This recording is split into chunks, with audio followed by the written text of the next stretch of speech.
اس نے مینیجر سے کچھ رقم لی اور جب لوٹا تو بہت پریشان تھا۔ مانی نے بتایا کہ پولیس میرے پیچھے لگ چکی ہے، ہو سکتا ہے مجھے جیل ہو جائے۔ تم وعدہ کرو کہ بدل تو نہ جاؤ گی، تمہارے والدین نے مجھ پر اغوا کا پرچہ درج کرا دیا ہے۔ یہ حالات اسے اس کے دکان کے مینیجر سے معلوم ہوئے تھے۔ میں نے اسے اپنی وفاداری کا یقین دلایا۔ پھر صبح ہوتے ہی میں شوکت اور مانی اپنے گاؤں کے قریب ایک شہر میں آ گئے، کیونکہ ان کو خدشہ تھا کہ جہاں ہم رہ رہے ہیں شاید اس جگہ کا علم مانی کے والد کو ہو چکا ہے، کہیں پولیس ان کو تنگ کرنے یہاں تک نہ آ جائے۔ اب شوکت نے ہم کو سمجھانا شروع کیا کہ تم لوگ کب تک ادھر ادھر چھپتے پھرو گے، جبکہ مانی رقم لینے گاؤں نہیں جا سکتا، تو بہتر ہے کہ دونوں اپنے والدین کو منانے کی راہ نکالو تاکہ پولیس سے جان چھوٹے۔ والدین پھر والدین ہوتے ہیں، وہ تم لوگوں کو پولیس کے حوالے کرنے کی بجائے کوئی عزت برا حل نکال لیں گے۔ ہم پھر سے شوکت کی باتوں میں آ گئے، کیونکہ بغیر پیسے کہیں بھی رہنا محال تھا اور عمر بھر چھپ کر بھی زندگی نہیں گزاری جا سکتی تھی۔ بس ہم نے اس کا کہا مانا اور اپنے گاؤں جانے والی بس میں سوار ہو گئے۔ بدقسمتی سے بس والے نے ہمیں اپنے گاؤں سے 2 میل آگے اتار دیا۔ ہم نے پیدل ہی گاؤں کی طرف چلنا شروع کر دیا۔ حالانکہ یہ علاقہ ڈاکوؤں کی وجہ سے خطرناک سمجھا جاتا تھا، لیکن ہمیں پولیس کے خوف نے باقی ہر خوف سے بے نیاز کر دیا تھا۔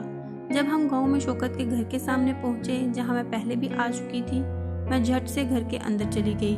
آج گھر اور چار دیواری کی اہمیت کا اندازہ ہوا کہ اس کے بغیر انسان کھلے آسمان تلے کچھ بھی نہیں۔ اگلے روز شوکت کو میرے رشتہ داروں کے پاس جا کر میرے متعلق مطمئن کرنا تھا اور معاملہ طے کرانا تھا۔ مانی کو بھی اپنے گھر والوں کو بنانا تھا، شیراز کو بھی اپنے ماموں کے گھر جانا تھا جہاں وہ ہمارے گاؤں میں رہتا تھا۔ اب یہ تینوں مجھے شوکت کے گھر چھوڑ کر اپنی اپنی منزل روانہ ہو گئے۔ شوکت کا یہ گھر اس کے دادا مرحوم کا تھا، جو کچھ عرصے سے خالی پڑا ہوا تھا۔ ساری منصوبہ بندی دھری رہ گئی۔ مانی جو والدین کو منانے گیا تھا وہ پھر واپس نہ آ سکا۔ البتہ 2 دن بعد پولیس نے پورے گاؤں کو گھیرے میں لے لیا۔ پولیس کے ساتھ میرے چچا زاد بھائی، میرے بہنوئی اور علاقے کا ایک معزز شخص بھی تھا۔ مجھے اس قدر مار پڑی کہ میں وعدے اقرار سب بھول گئی۔ میرا ذہن کوئی فیصلہ نہیں کر پا رہا تھا کہ میں کیا کروں۔ مجھے یہ بھی پتہ چلا کہ پولیس مانی کو گرفتار کر کے لے آئی ہے اور اس پر تشدد بھی خوب ہوا ہے۔ 5ویں روز مجھے سول کورٹ میں پیش کیا گیا تو میں نے پولیس اور والدین کے خوف کے مارے ایک بالکل بھی بھری ہوئی کیسٹ کی طرح بولنا شروع کر دیا، جو میرے اپنوں نے مجھے سکھایا تھا۔ میں وہی باتیں کہہ رہی تھی اور ہر طریقے سے مانی، شوکت اور شیراز کو مجرم ثابت کر رہی تھی۔ مجھ سے یہاں تک بیان دلوایا گیا کہ ان سب نے میرے ساتھ زیادتی کی ہے، حالانکہ مانی سے نکاح ہوا اور باقی سب نے مجھے ایک بہن کی طرح رکھا تھا اور ایک میلی نظر تک مجھ پر نہیں ڈالی تھی۔ یہ میں جانتی تھی اور میرا خدا گواہ تھا کہ یہ باقی اس معاملے میں بے گناہ تھے، لیکن اب تو ان سب پر وہ حدود کا کیس بنوا رہے تھے۔ ان سب کا یہی قصور تھا کہ انہوں نے ہمارا ساتھ دیا تھا۔ جس روز مجھے بیان دینا تھا، مانی کو بھی ہتھ کڑی لگا کر کورٹ میں میرے سامنے لایا گیا اور پھر میں نے اس کے سامنے بھی وہی بیان دیا۔ مانی کی آنکھوں سے آنسو بہنے لگے اور ان آنسوؤں میں یہی سوال تھا کہ تو نے میری وفا کا یہ صلہ دیا۔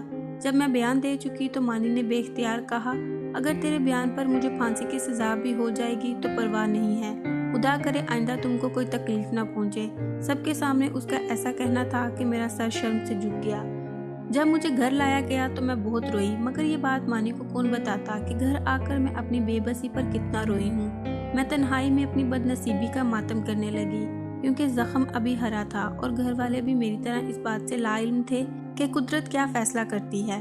وہ سمجھ رہے تھے کہ ہم نے ان نادانوں کو ان کی جوانی اور جرت کی خوب سزا دی ہے، لیکن ایک سزا ابھی اور باقی تھی۔ وہ یہ تھی کہ ایک نئی روح میرے وجود میں جنم پا چکی تھی۔ وقت گزرا تو میری ماں کو احساس ہو گیا کہ ایک قیامت ابھی ہماری منتظر ہے۔ ان کے ہاتھ پاؤں پھول گئے، بھاگ دوڑ شروع کر دی گئی، لیکن اس مرحلے سے نمٹنا آسان نہیں تھا اور میں بھی نہیں چاہتی تھی کہ ایک روح کو اس دنیا میں آنے سے پہلے قتل کر دیا جائے، مگر اس کے سوا چارہ نہ تھا۔ ماں اور میری بڑی بہن اسی بھاگ دوڑ میں لگی تھی اور میں جائے نماز پر دعا کرتی تھی، خدا کرے ان کی یہ بھاگ دوڑ کامیاب نہ ہو اور یہ مجبور ہو کر مجھے پھر سے مانی کے ساتھ زندگی گزارنے کی اجازت دے دیں، تاکہ ایک ننھی منی جان پیدائش سے قبل موت کے منہ میں جانے سے بچ جائے اور ہم دونوں بھی تباہ و برباد ہونے سے بچ جائیں۔ میری دعا قبول ہو گئی۔ کسی نرس، کسی ڈاکٹر نے قتل کے اس فعل کی ذمہ داری لینے کی حامی نہ بھری۔ جب ماں نے جان لیا کہ اس حقیقت سے چھٹکارا ممکن نہیں ہے تو اس نے مجھے اپنے ایک رشتہ دار کے گھر دوسرے گاؤں بھجوا دیا، جہاں میں نے اس بد نصیب کو جنم دیا جس کو پیدا ہوتے ہی مجھ سے جدا کر دیا گیا۔ وقت کسی کا انتظار نہیں کرتا۔ دن ہفتوں اور ہفتے مہینوں میں گزرنے لگے۔